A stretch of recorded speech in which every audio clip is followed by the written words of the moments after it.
Hello everyone, welcome to Business Live. Coming up, Fitch Solutions forecast Ghana's growth rate to reach 4.7% in 2027. We'll hear from them shortly. Also in this bulletin, GoldBod secures landmark deal to purchase 30% of large-scale miners' gold output. We'll be telling you more. Plus, consumers urged to brace for sustained increases in ginger prices, attributing the trend to prolonged disease outbreaks. Working with the research institutions to come up with a solution so that the ginger prices will start falling. But I can anticipate that it might not be now, but let's just say in the next 5 or 6 months, we should see some sharp decline in the prices. Details of these and more lined up for you. Please stay. For your time, I am Pius Kojobaka, and looking at our stories, Fitch Solutions has projected Ghana's economic growth to moderate to 4.7% in 2027 from 5.7% in 2026. This is as a result of less favorable base effects and weaker agricultural output. More in this report. According to Fitch Solutions, stagnant oil and cocoa production will constrain export growth. It said fiscal pressures will also intensify as principal repayments under the domestic debt exchange program launched in December 2022 begin to fall due while Eurobond debt service obligations also increase. As a result, a larger share of government resources will be directed towards debt servicing at the expense of government consumption. Fitch added that risks to its 2026-2027 growth outlook for Ghana are mixed, but tilted to the downside. It warned that a tighter than expected monetary policy stance by the U.S. Federal Reserve in response to elevated inflation would weigh on global gold prices and by extension Ghana's export earnings. This would put pressure on the cedi, resulting in higher inflation than Fitch currently forecasts and a corresponding drag on household consumption and broader economic activity in second half of 2026 and 2027. Hello again, welcome back to Business Live. Government, through the Ghana GoldBod, acting under the joint direction of the Minister for Finance and the Minister for Lands and Natural Resources, has reached a landmark agreement with the Ghana Chamber of Mines to purchase 30% of the gold output of all large-scale mining companies in the country effective July 1, 2026. Now, under the new agreement, unlike the previous 2022 arrangement between the Bank of Ghana and the Ghana Chamber of Mines, each large-scale mining company will sell 30% of its gold output to GoldBod locally in Ghana in its raw form at a discount of 0.55%. All purchases under the agreement will be conducted in Ghana cedis and priced using the Bank of Ghana reference rate. Joining us on Zoom is the Chief Executive Officer of the Ghana Chamber of Mines, Engineer Dr. Ken Ashigbe. Thank you very much, sir, for making time to join us here on Business Live. And first off, your thoughts about this deal. What does it seek to achieve?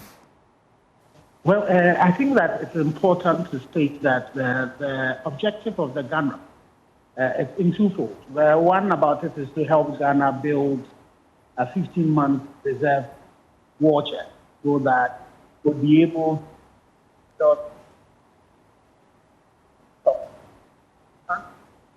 that the mining that the start that we have, if it shows benefit all of us. Second part, at both done have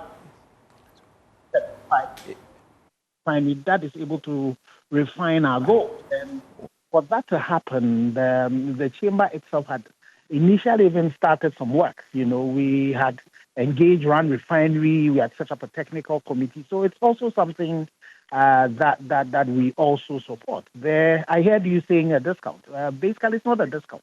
What is happening is that the large-scale mine, normally would spend between 0.04% to 1%. So the weighted average that we spend, 0.098%, that's what we spend. But what you find out that the industry has agreed with the GoldBod is to contribute to Ghana's establishment of the LBMA certified by paying the 0.055%, 0.55%, which means that the industry is contributing significantly, to Ghana being able to get an LBMA certified refinery. And that's something that, working with the GoldBod, we are committed to say that if at this particular time, there are some inefficiencies in our local, and that particular figure is expected to go down. And it's something that we are all going to work with the GoldBod, so that cost of refining can go on us. But again, once we build that capacity to be able to refine, it brings, refining brings some value definitely to our country, and then so that we are not just exporting jewelry, but now we refining petroleum, and then we can move into other places where we are adding value to jewelry and all of that. So I think it's a very important step, and it's something that as an industry we are committed to doing it. So what we need to do is to make sure that in doing it, it has not unnecessarily burdened the industry. But we are happy to be able to contribute, that extra, because if you look at the difference between the 0.09%, which the industry average for refining gold, and now going to pay 0.55%, that is a significant contribution that the industry is doing to support government, is putting into support government to be able to build Ghana's LBMA certified refinery. All right, I appreciate that. Engineer Ashibe, are there plans to increase the percentage of supply, really, are there? Well, again, you see, one of the major things for large-scale mines is the fact that, if you're going to refine, you need to refine in an LBMA certified refinery. You need to ensure that that refinery, works towards the OECD responsible sourcing principle and all of that. But it's still, LBMA certified, which from the brand and all of that. Then, after find, then be able to also find in LBMA certified Ghana. That's why we, stop that. But again, gold is going to find that amount of but that then cost we find just Engineer Ashibe, we are struggling to hear you pretty well, but I would appeal to you to reposition yourself if you can. I'm attempting to do that. I am at for the National Labour Conference. Can you hear me now? Yes, much better. Okay.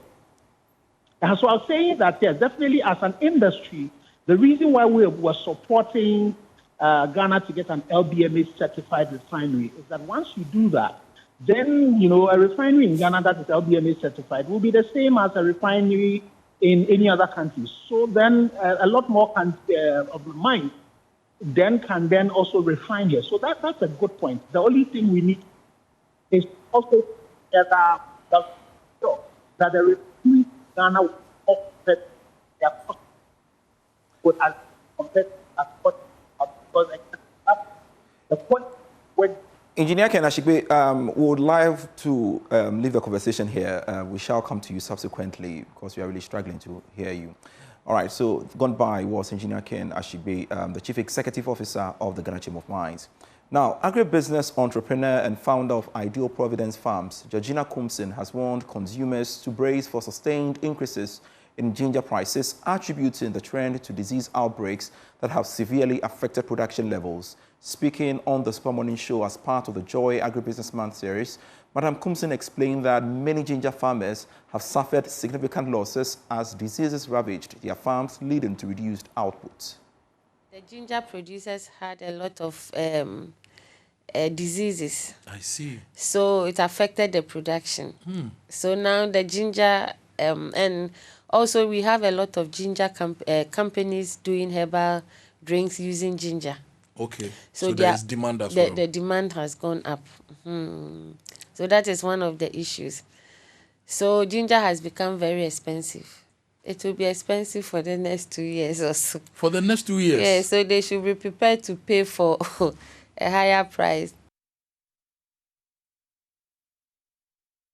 Well, meanwhile, Deputy Minister for Food and Agriculture, John Dumelu, however, offers a glimmer of hope, revealing that Ghanaians could begin to see a decline in ginger prices within the next 5 to 6 months as interventions begin to yield results. I think a couple of years ago, like 3-4 years ago, there was this blight disease that affected the ginger production. Sometimes blight disease or soil-borne pathogen, and when it affects your ginger plant, it affects the rhizomes, and then it also affects the leaves. And so most of the farmers are experiencing extremely low harvest. That's the first one. The second one is some of them are even not harvesting at all. And it's across West Africa, is in Ghana. I mean, the disease is in Ghana, is in Nigeria as well. And these are the two major ginger growing countries in Africa. And so that's the current situation. What we are doing to mitigate it is we've tasked some of the research institutions, that is the research institution at the Ministry of Agric, and then other research institutions, to see how best we can deal with the situation. Some of the ginger farmers, or the ginger farms, some are not fully affected by the disease, and so even in Ghana, I mean, if you go to the OT region where most of the ginger is being farmed, or some parts of the Hafu regions, it's not all farmers that are being, all the farms that are being affected, but of course production has dropped.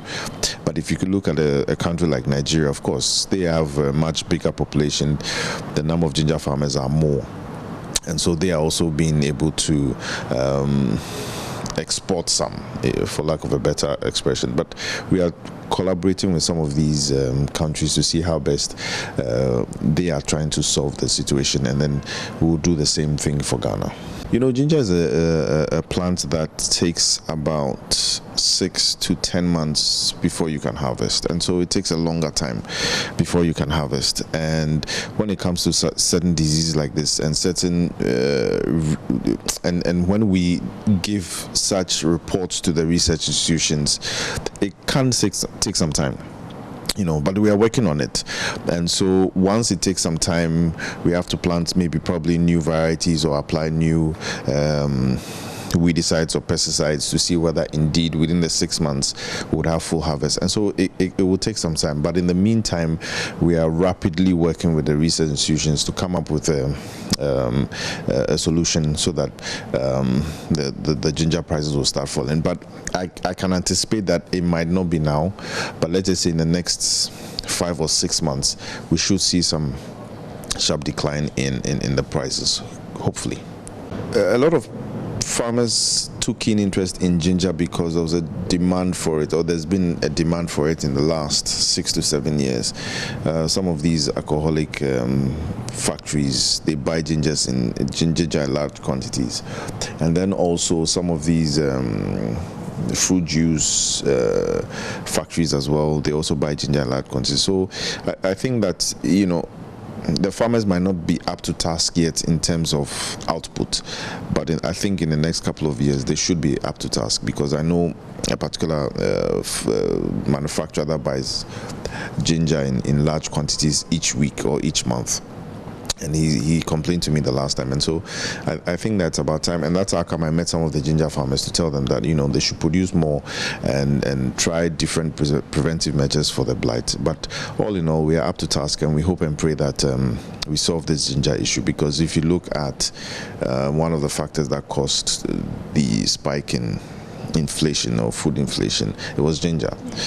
It was literally the only one that I think spiked over 70 or 80%, and so it's something that we are definitely looking at the Ministry of Food and Agric, and hopefully we'll find a solution. So in the meantime, Ghanaians are supposed to wait and endure with the high prices. Well, in the meantime, we are looking for a good solution to it.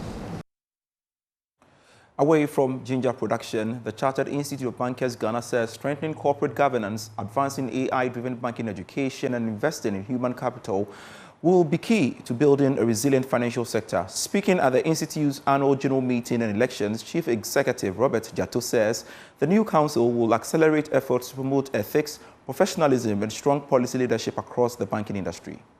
The Chartered Institute of Bankers Ghana has elected a new council to strengthen the banking profession through governance, digital transformation, and human capital development. Chief Executive Robert Jato says the institute will expand governance support, research, and professional development to boost resilience in the financial sector. We have a very strong corporate governance faculty, and that's something that will continue to deliver in addition to all the other programs, technical leadership, digital programs that we have. And for me, having a new council brings new energy, new vision, or acceleration of even the existing vision and initiatives of the Institute. So that will continue to be a priority for us in terms of what we deliver for the industry from research influence and policy influence perspective, but also from human capital development perspective for the banking sector and the economy as a whole. Newly elected President Ellen Ohene Afuakwa says the institute will strengthen its physical and digital infrastructure while updating its curriculum to prepare banking professionals for the AI era. We are in an AI age and our certificate needs to be relevant. We're going to work to ensure that our members are relevant in the industry. Then also we play a key role in shaping the banking industry in Ghana and also our visibility and also our contribution to the economy. Outgoing President Benjamin Amenume says the institute has strengthened the relevance of its professional certification through curriculum reforms, executive banking programs, and stronger industry partnerships. The relevance of the certification has been very much enhanced. We brought in new certification routes, which is one for the executive certification. That's a Chartered Banker for Executive Leadership. So that attracted executives, that's ESCO members from various banks, and as we speak, we have a number of executives that are on it. The institute says preparations to host the World Conference of Banking Institutes in 2028 will further position Ghana as a global financial and investment destination while creating opportunities for tourism, foreign exchange inflows, and international business engagements.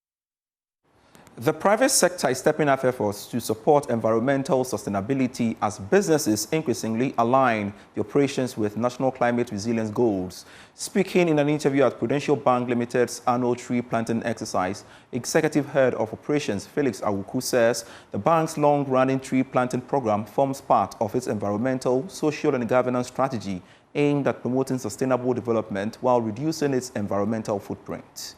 Prudential Bank says environmental sustainability has become a key pillar of its corporate strategy as regulatory expectations and climate concerns continue to shape business operations. Executive Head of Operations Felix Awuku says the bank has undertaken the annual tree planting exercise for the past 6 years with a year's campaign involving the planting of about 200 trees at the Achimota Forest Reserve while also supporting restoration work at another site in the eastern region. This is our 6th year of undertaking this project, and we have 2 sites, the Achimota Forest where we currently are and Chipa in the eastern region. In fact, for the number of trees, it's uncountable, but we would be able to give you further details if you require the exact number. It is one of our key pillars, because from even a regulatory perspective, we are supposed to drive sustainability. In fact, aside planting trees, which is external, within we have also embarked on sustainability practices by avoiding the use of rubber bags and deploying paper bags in most of our activities, making sure that the trash that we have in our institution is split between rubber and other materials so that we'll be able to manage the wastes very well. The Forestry Commission says partnerships with corporate institutions are key to restoring degraded forests. Range manager of the Achimota planting site, Emilio Drew, says the Achimota Forest Reserve helps control erosion in Greater Accra, but continue to face challenges from illegal plastic waste dumping. The aim is to restore degraded and deforested lands. So Prudential Bank is here to assist us restore the degraded areas in Achimota Forest Reserve. I will encourage other institutions to always also embark on this program because restoring Ghana helps us all to have a greener future and to have a good environment as well. As we all can attest to the weather conditions these days, the challenges we have is the dumping of the plastic that we are talking about. Sometimes they even dump them from their cars. They bring them from their homes and dump them here. And that is also a challenge to us. Prudential Bank says integrating environmental sustainability into its business strategy will remain central to its long-term vision, while stakeholders believe stronger corporate participation in forest restoration will help build climate resilience and support sustainable economic development. Thanks so much for being part of Business Live for today. I am Pius Kojobaka. See you at 8 p.m. with Prime Business.